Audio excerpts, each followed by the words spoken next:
প্রাণ হারিয়েছে এক আদিল, অন্য আদিলের নামে জারি হয়েছে নোটিশ।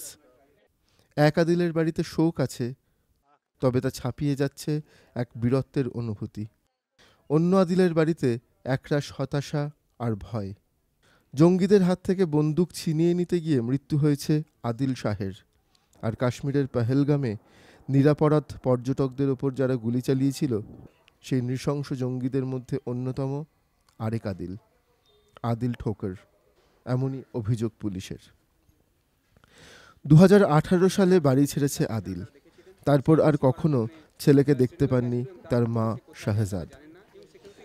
22 জুনের ঘটনার পর গত 24 এপ্রিল রাতে তাদের বাড়িতে পৌঁছয় সেনা এবং পুলিশ। পরিবারকে জানানো হয় তাদের ছেলে পহেলগাম হামলার অন্যতম জঙ্গি। জিজ্ঞাসাবাদ চলে মধ্যরাত পর্যন্ত। এরপর গভীর রাতে আইইডি দিয়ে গুঁড়িয়ে দেওয়া হয় তাদের বাড়ি। আটক করা হয় আদিলের বাবা এবং 2 ভাইকে। ভাঙা বাড়ির ধ্বংসস্তূপের সামনে বিধ্বস্ত অবস্থায় বসে আছেন মা। জানেন না এই ক্ষত থেকে কবে মুক্তি পাবেন।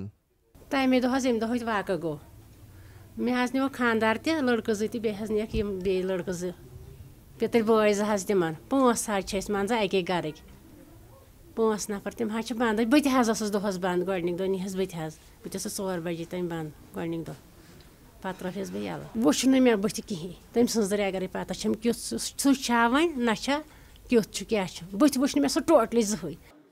শাহজাদ বলছেন, ছেলে যদি সত্যি এই অন্যায় করে থাকে তাহলে তাদের এই শাস্তি জায়েজ। ना मे अपील अगर मेनिस नेचस खता तेल कोरुक ठीक अगर ना तमिस खता तेल कोरुक गलत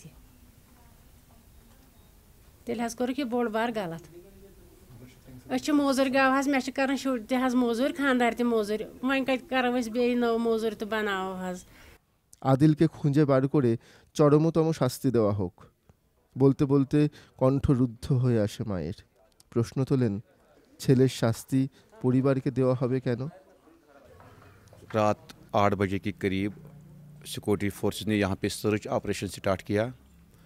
हमें बोला गया कि आप अपने मकानों से निकल जाओ, किसी सुरक्षित जगह पे चले जाओ। इधर इस घर में इनकी माँ थी, उसको भी बोला गया कि आप भी सुरक्षित जगह पे जाओ।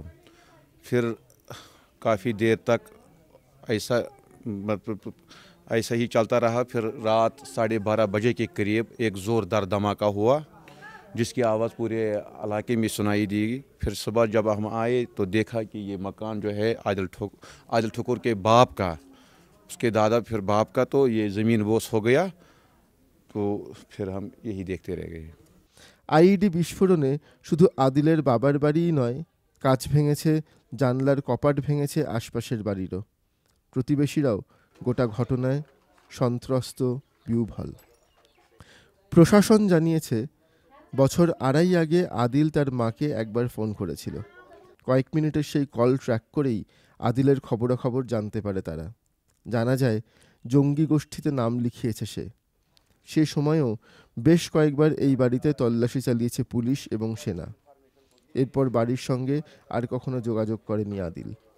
22 তারিখের ঘটনার পর টেলিভিশনে পুলিশের দেওয়া ছবি দেখেন তার মা।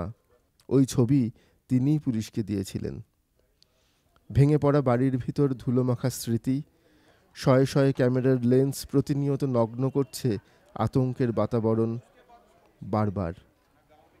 আর তারই আড়ালে বিষণ্ণ মুখে আদিল নয়, স্বামী আর বাকি 2 ছেলের পথ চেয়ে বসে আছেন এক ক্লান্ত মা।